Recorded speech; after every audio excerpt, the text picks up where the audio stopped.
Karis Ray, great to be with you. You're with the Middle East Forum. Tell us some of the examples of the accusations against Israel. I've heard some of them, and they seem just extremely wild. I mean, the one that the right is really pushing is that Israel persecutes Christians. You have Tucker Carlson on this Islamist tour now throughout the United States, and everywhere he goes, he seems to be focusing on the one country that he's not visiting, which is Israel, and trying to hammer home the point to American conservatives that Israel hates Christians. And it's just absolutely absurd because he hasn't talked to one Christian that actually lives in Israel. He'll talk to Christians in other countries, in Jordan and the UAE, and he'll talk to Christians that are in the Palestinian territories, but he won't talk to any Christians in Israel proper. And the accusations range from just, persecuting Christians, like legally by law, to just being very hostile to Christians here, just on a societal basis, to actually bombing Christian churches in Gaza. It's very sinister. Yeah, and also killing thousands of babies. Oh, well, yeah. Well, there's the whole genocide charge, right? I mean, all of the classic left-wing tropes are there as well. That Israel's committing genocide, that Israel's practicing apartheid and ethnic cleansing, and they stole the Palestinian land. So all that is there as well. And but there's Candace some new Owen? Flavors on the right. Candace Owen as well. Oh, yeah. For sure. And those are just the names that most people know, but it's much bigger than Tucker Carlson and Candace Owens and Nick Fuentes. There are podcasters and influencers that have millions of followers across various social media channels that people like you and I would just normally never hear of because they're really focused on influencing the youth. Right. And they do. And they're pushing a lot of this stuff as well. I mean, you have people like Ian Carroll, who Tucker Carlson's quite a fan of, who pushes just the most vile conspiratorial lies about Jews controlling everything that you can name, right? For their sinister and power motives. And there's so many of them. A lot of these people are just outwardly praising, Franco's version of fascism or Mussolini. Not as much. I mean, there's some Hitler praising as well, but in terms of like actual fascism, they're advocating for that system of governance, and they're using Franco and Mussolini as an example of how well it works. So, what are the consequences? Oh, they're tremendous because culture shapes politics. We've all heard the expression that politics is downstream from culture. I mean, once you move the needle on culture, then that can have a real effect and drift upward towards until you get to state-sanctioned policy. But if we actually want to keep this guttural rhetoric on the fringes, then we need to start that work now. Otherwise, there's a very good chance that we're going to end up just like the Democratic Party, where you just had a few extremist members known as the Squad, and everybody thought, oh, it's just a few radical progressives. The Democrat Party is largely just classical liberal, right? And now what do you have? You have a completely captured Democratic Party. There is no middle anymore. Yeah. Any final thoughts?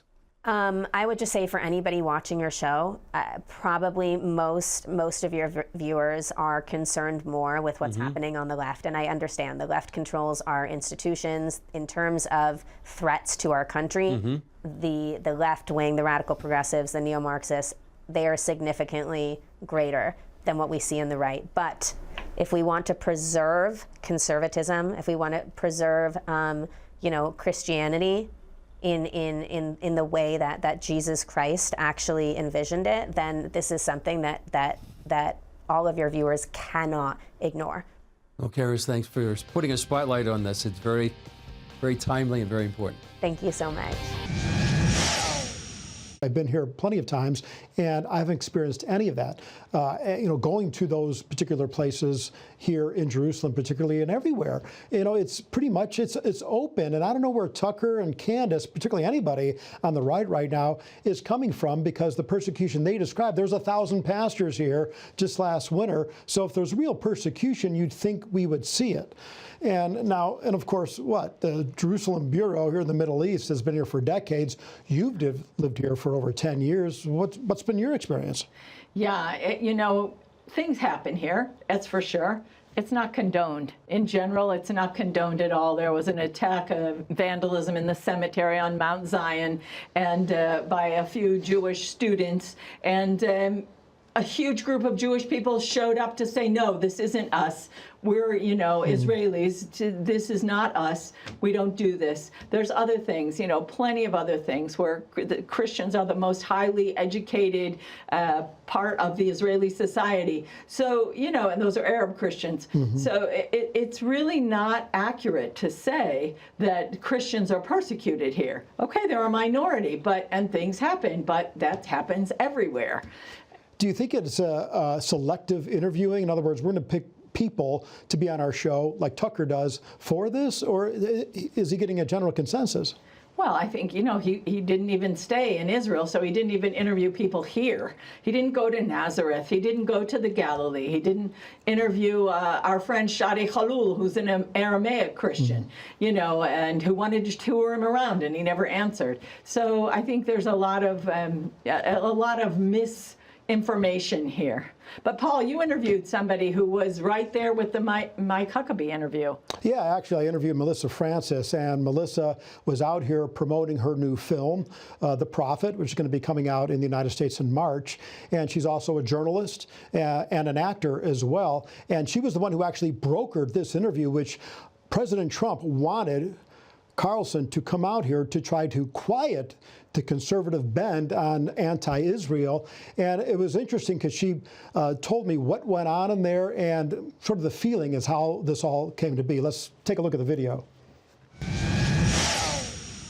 So Tucker Carlson recently had an interview with Mike Huckabee at the airport. Didn't last very long. Understand you were instrumental in bringing that together. I was having lunch with Tucker, I don't know, 3 or 4 weeks ago, and I was showing him pictures from Israel. And he said, God, I'd love to go. And I said, let's go. You should come. And he said, I don't know. There's been a lot of tension. I'm not sure I would be welcome. It ended up being at the airport for whatever reason. I don't know. And I'll just say, it was fascinating. It was a lot. Tucker asked a lot of questions that I know Americans are asking. And, Ambassador Huckabee really corrected him on things that he's heard Tucker say that just aren't accurate about how Christians are treated here in Israel. It was tense at times, for sure. But hopefully, the president wanted it to kind of turn down the heat. I'm not sure that was achieved. Maybe it was, but there you go. I know that on the way out, he talked about, that he was detained at the airport.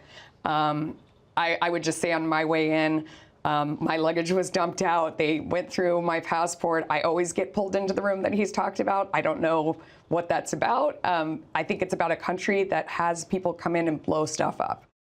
Now, since then, Julie, videos come out from the airport showing Tucker Carlson in this so-called detainment area where he smiles and takes a picture with one of the airport workers. And the Israel envoy has said that, this did not happen. It's nothing but what may typically happen when you come to a country like Israel, where they may question you, ask you what your intentions are, or what did you do while you were here?